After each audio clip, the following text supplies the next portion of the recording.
So last week, I talked about doing longer rounds in Jiu Jitsu. 10 minutes, 15 minutes, 20 minutes. And there were a few people in the comments who pushed back on this idea.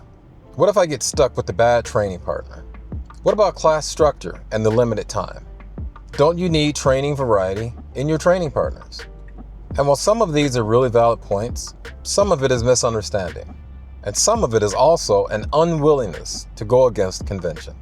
Because this isn't about doing longer rounds just for the sake of longer rounds.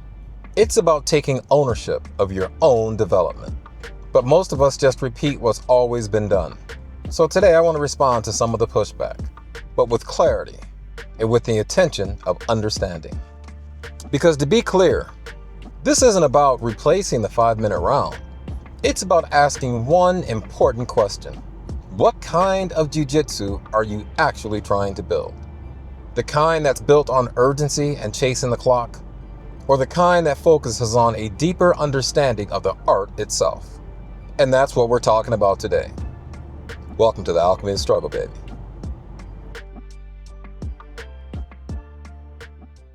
So this idea of doing longer rounds in jiu-jitsu ruffled a few feathers.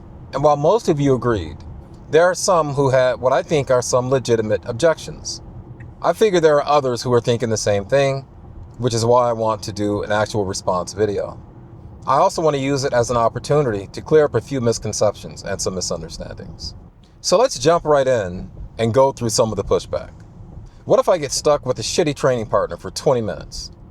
And that's a fair concern, because no one wants to spend 20 minutes with someone who's a spaz, reckless, or unsafe.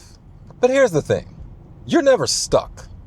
Those longer rounds that I talked about, those are agreed to in advance with select training partners. This isn't a situation where you just get paired up by the instructor and they go balls to the walls for 20 minutes. And if something feels off mid-roll, you are under no obligation to roll with anyone or to keep rolling with someone who you don't feel comfortable with. Another important objection, there's no time for this type of training. We are in structured training classes that last anywhere from an hour to 90 minutes. But let's be honest here. There's usually 30 to 45 minutes of pure rolling in every class. And a 10-minute round just means back-to-back rounds with a single person.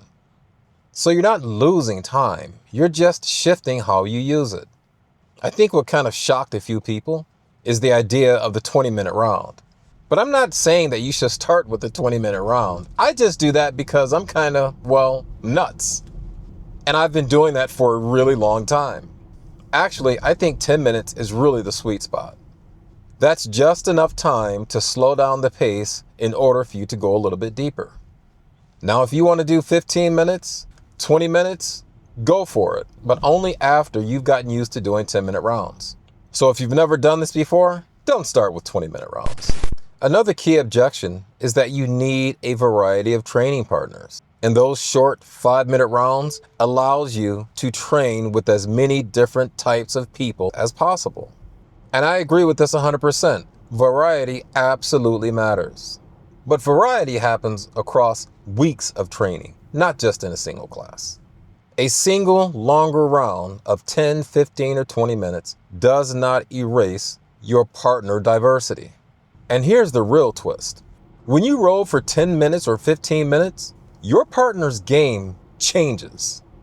You'll start to see how their pace, their strategy, and their energy levels evolve. And that is a different kind of variety that you cannot get in a 5-minute round. Now this next one I think is based largely on a misunderstanding. He says, changing partners doesn't mean you're resting. If you're tired, you still keep going, despite the swap of partners. But going longer rounds has nothing to do with avoiding rest or increasing your cardio. It's about escaping the trap of constantly resetting. Longer rounds allow your setups and transitions to unfold without interruption. 5-minute rounds often end just as you're starting to find your rhythm. So this is less about going longer and more about having the opportunity to go deeper into the learning. Now this next objection I find a bit strange. He says, we train like we're training for competition because we are training for competition. and that training just to train is weird. So the obvious question to this person is, what happens when you can no longer compete? And what about the countless number of black belts who no longer compete but continue to train? Would we say that they're weird? But what they're doing is for the love of the art. Plus, we have to remember that only a small percentage of people who train jiu-jitsu actually compete. And most people who started jiu-jitsu, myself included, did not do it with competing in mind. They started jiu-jitsu just because they wanted to learn jiu-jitsu. So there's nothing weird about training jiu-jitsu for the sake of training jiu-jitsu. So here's what I need to clarify after reading through all the comments. This works best with someone you trust, someone who's technical, and someone you consider safe. Spazzy white belts need not apply. And you're not doing this for every round every single day. You simply sprinkle it in once or twice a week, in between your shorter rounds. And that depth over time changes how you roll everywhere. So let's return to the original question. What kind of jiu-jitsu are you building? Most people never stop to ask that question. They just follow the format, the timer, the routine, even when it no longer serves them. You don't have to wait for your school or for their larger culture to change. Just find a couple of people who are also interested in experimenting. And when that 5-minute buzzer goes off, just keep going. 10 minutes, 15 minutes, 20 minutes. That's up to you. Because this isn't just about longer rounds, timers, or partner rotation. It's about reclaiming jiu-jitsu as an art instead of just a sport. And yes, I keep imagining this future space. Not a gym or a school, but a studio. A place where experienced grapplers come to explore deeper into the art form. It's not about speed and it's not about winning. It's about what's underneath all of that. And I'd love to build it one day, somewhere on my own property. And potentially, the blueprint for a different kind of jiu-jitsu in the future. In the meantime, I'm gonna roll that extra 5 minutes, that extra 10 minutes. And yeah, on some occasions, a full 20 minutes. And if you haven't seen the original video that started this conversation, make sure you check it out. I'll link it at the end of this one. And if you have a question or something you'd like me to discuss in these videos, send a message to the email that's on the screen.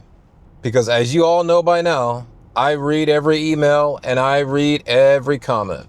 And I respond to every one.